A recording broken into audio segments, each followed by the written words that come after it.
Jack Harlan had witnessed hardships over his 48 years, but nothing could have prepared him for the scene before him. A young nun was leaning over a sun-warmed rock by the Rio Grande, clutching the stone as if battling for her final breath. Her cheeks were red with heat, her voice emerged in a fragile murmur that chilled his veins. "Amen? Please, quicker, stronger." For an instant, Jack wondered if she was offering a prayer amid some delirium. Then he noticed her knees weakening. He saw the tremors running through her, and he understood that grave trouble was at hand. Jack approached with caution. "Ma'am, can you hear me? Are you well?" She faced him, eyes filled with tears, attempting to respond, but the words caught in her throat. Her legs failed her, and she nearly fell against the rock. Jack supported her just before she struck the earth. Her skin burned with fever, far warmer than the sunlight alone could cause. "Hold steady now. You're feverish." She attempted to reply but could only whisper faintly, "I took the elixir. The vendor promised it would keep me alert during the journey. Please, something is amiss." That revealed all he required. Word in Massilla had spread about a persuasive trader hawking wondrous elixirs that left people altered. Some called it a remedy, others deemed it a vial of vice. And now, here she was, a nun, isolated by the river, trembling from an affliction that was anything but sacred. Jack raised her with care and led her to rest in the shadow near his horse. She gripped his arm as if sinking in deep water. He sensed her heartbeat pounding beneath her skin. Whatever coursed through her was accelerating beyond any sickness he had known. "I'm Jack Harlan," he murmured softly. "I mean you no harm. Just breathe steadily. Do you understand?" She nodded faintly. "I'm Sister Clara Voss. I was traveling to the outpost. I believe the elixir affected me deeply." Yet as he regarded the quivering woman in his hold, a darker realization dawned. If he returned her to town in this state, no one would heed her account, and they would doubt him entirely. Thus the core dilemma was clear. Would safeguarding her make him her sole protector, or the fellow the community insisted had compromised a nun? Sister Clara Voss struggled to regulate her breaths, but each inhale sent shudders through her frame as if plunged into a vivid nightmare. Jack perceived it plainly. That elixir she had consumed was no mere stimulant. It raced her heart into frenzy, scattered her thoughts in chaos, and scorched her flesh as though she stood at the threshold of perdition. Jack dampened a cloth in the river and laid it against her neck. She inhaled sharply, as if the chill revived her senses. "Breathe easily," he instructed. "You're secure, I give you my word." But security was hardly the precise term. Not beneath the relentless New Mexico sun, not with a nun quaking beside him in a manner unbecoming of her calling. She endeavored to straighten, her fingers embedding in the soil. "I feel as if my heart races ahead without me," she confessed. "It's the elixir," Jack replied. "People mention it causes odd behaviors, sometimes far graver." The young woman shut her eyes, resisting an inner force. "Jack, I cannot grasp what is overtaking me. My mind wanders, all sensations overwhelm, drawing too near." He swallowed with effort. He was a seasoned man, familiar with strife over serenity, yet nothing subdued him like beholding dread in one who bore devotion. And it intensified as another surge of warmth swept over her. She bent toward him, seizing his shirt to maintain balance. Her breaths trembled against his torso. Her tone fractured. "I'm fighting to contain it. I vow I am." Jack stabilized her shoulders. "I see your effort. This isn't your doing. That vendor deceived you. You're merely ensnared in his scheme." For a spell, she averted her gaze, her grasp tightening on his cuff like a child amid a tempest. "At the outpost, we were taught to subdue our forms and preserve our spirits untainted," she breathed. "Yet there by that stone I experienced urges forbidden to me. What if the divine observed me so?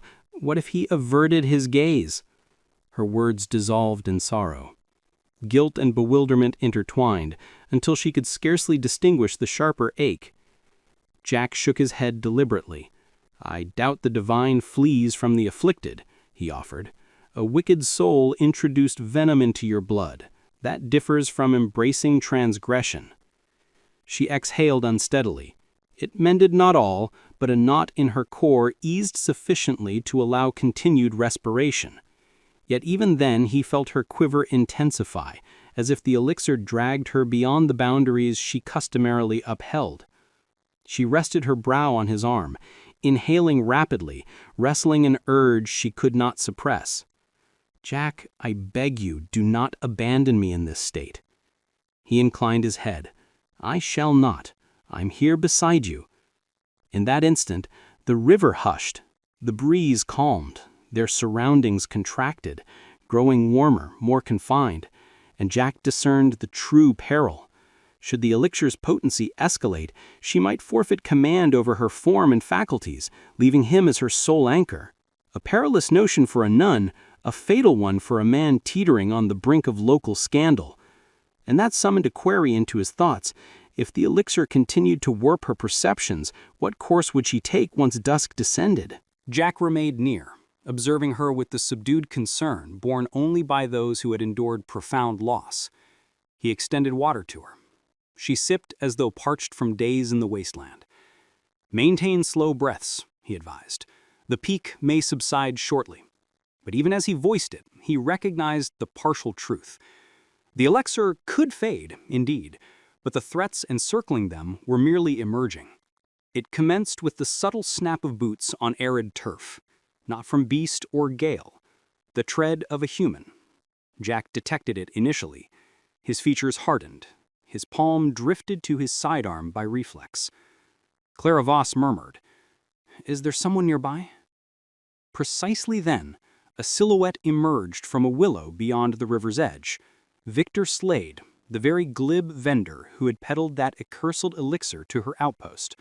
His grin was forged of malice, the sort that stirred upright souls toward confrontation. "Well then," Victor announced, "it seems my special brew proved effective." His stare fixed on the nun, then shifted to Jack's hand steadying her spine. "I figured it would draw souls nearer." Jack rose. "You tainted her. She nearly fainted." Victor emitted a low laugh, as if rehearsing deceit. "Taint is a harsh term, companion. I provide chances. What individuals make of them lies between them and the Almighty." Clara Voss retreated behind Jack, mortification and alarm blending in her expression. Jack advanced, the atmosphere thickening.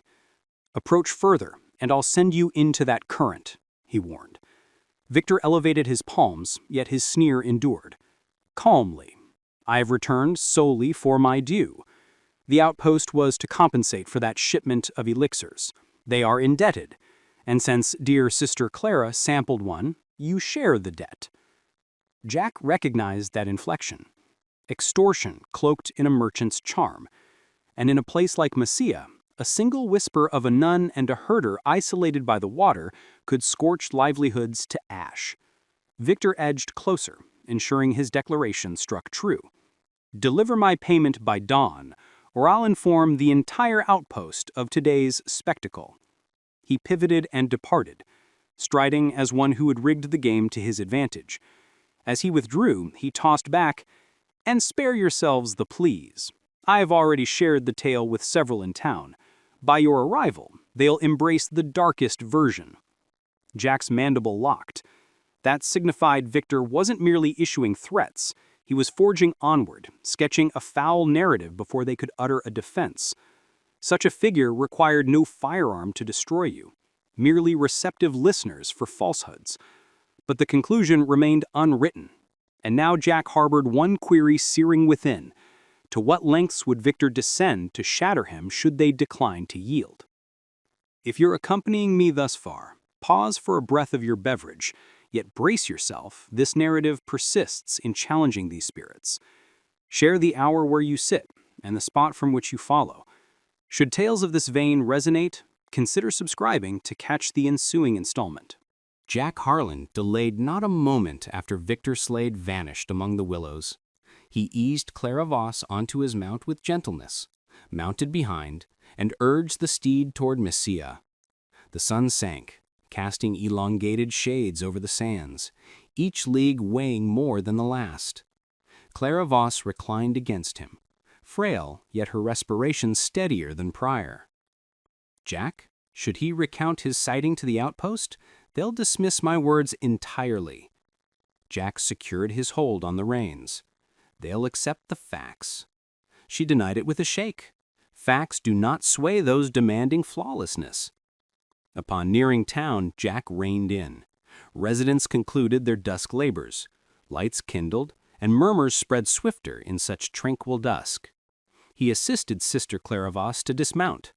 She balanced on his support, pallid but resolute.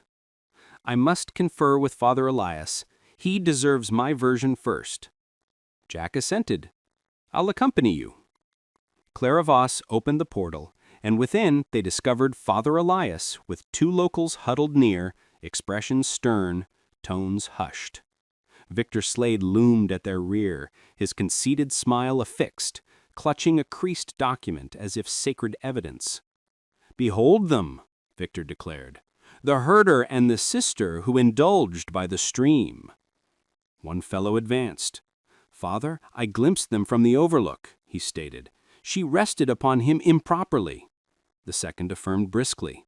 Victor relayed the identical account en route. He witnessed them entwined near the flow. Victor displayed the sheet. And this is the record I've prepared for the lawman, he appended fluidly, merely fulfilling my role as an upright citizen. The chamber grew rigid. Father Elias furrowed his brow profoundly. Sister Clara, clarify this. She progressed, palms quivering, yet tone firm. Father, that elixir he vended was no blessed cure. It befogged my judgment. It compelled my form beyond restraint. Jack Harlan aided me. He caused no injury. He preserved me. Victor guffawed. Preserved you? Is that our new label? Jack advanced measuredly, his timbre subdued and even. Have more to voice, Victor, directed at me. The strain hung dense to snap. Father Elias raised a palm. The outpost shall probe this matter. For now, Sister Clara stays within. Jack noted the mortification in her gaze, not for the occurrence, but for the interpretations others imposed. Jack, she breathed, I fear they'll wield me to enter the verity. He brushed her shoulder lightly. I won't permit it. Yet beyond the outpost threshold, he spied Victor conversing urgently with two figures keen for discord. And there Jack grasped a vital truth. Victor had not concluded. Far from it. The true contest lay ahead, and the query stood plain. What scheme did Victor devise for the encroaching eve? When that eve at last arrived, the vault above Masilla deepened to indigo, lamps wavering like uneasy pulses. Jack Harlan understood Victor was no mere braggart now.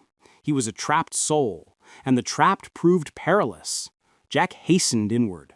Sister Clara Voss positioned herself by a fractured pane, alarmed yet composed. He attempted to haul me forth, she related, claimed I served as his evidence. Jack drew adjacent, his manner serene. He claims no such hold, not this night, nor any after. Father Elias appeared shortly, trailed by two locals who had caught the uproar. Victor raged without, insisting the outpost owed coin and that Jack and the sister had deceived him. But a shift occurred. For the first occasion, gazes turned upon him not in alarm, but skepticism. Ere a reply formed, a farmhand emerged from the throng's fringe. Jack knew the face. He peddled me that identical elixir, the hand recounted, assured it would grant vigor for double the labor. Instead, it felled me to my cot, quaking as foliage. I nearly forfeited my post. An elder lady interjected next, twisting a worn cloth. My kin ingested that flask he traded me, she disclosed. His temperature soared until I feared interment. Victor seized my funds and vanished. It was Clara Voss who advanced to the threshold foremost. Not Jack, not Father Elias. She ventured into the crisp gloom, confronting the assembly. Victor dispersed venom to the outpost. It enfeebled me, it obscured my reason, and he exploited it to coerce us. Her pitch ascended. I violated no pledge. I shattered not, save my dread of one who gains from suffering. Victor sought to retort, but the group had pivoted. A hand seized his limb, another claimed his satchel, and by the lawman's advent, Victor bellowed to indifferent winds, protesting purity to deafened auditors. In the ensuing days, Clara Voss aided Father Elias in dialogues with the lawman, the farmhand, the elder lady, and 2 more surfaced sequentially, bearing testimonies and retained vials. The authorities amassed sufficient to detain Victor for his deeds. When calm returned, Clara Voss lingered in the serene outpost garden, gazing skyward. "Shame lingers at times," she confided to Jack, "not for your actions, but for the sensations that elixir evoked within me. I ponder if the divine attended my murmurs by that stone." Jack regarded her extendedly. "Perhaps he heeded the essence of you yearning for endurance," he suggested. "That may be the fragment he hearkened throughout." "I cannot remain here," she declared, "not in the outpost as formerly. I yearn to assist those wounded as I was, those who placed faith in the errant and deemed themselves irredeemable." A month hence, a cart bound southward departed Massilla, laden with provisions for a modest healer's post near the frontier. Clara Voss occupied the seat by the guide, a pouch of tattered devotionals at her soles, and a ledger upon her knee. Jack paralleled for the initial morn, his steed matching the cart's rhythm. At twilight, they halted by the familiar river curve of their encounter. The breeze gentled now, absent fever, absent elixir, merely stream and zephyr. "Are you certain no companion suits you there?" Jack inquired. She met his eyes, unwavering. "Solitude evades me henceforth. What you granted endures in my path. That suffices presently." They parted sans vow or bond, yet an exchange transpired, firmer than either. A tacit accord that existence might converge their trails anew, or perhaps not. Regardless, they would proceed. And now, as you attend, I pose this. Have you encountered one who drew you from a crisis you deemed shattering? Have you departed a existence ill-suited, questing enhancement along the way? Should this account stir you faintly, mark approval that others may discover it. And if these earnest frontier narratives appeal, subscribe to Journey Onward with me. Now reveal the time where you dwell and the locale of your attendance.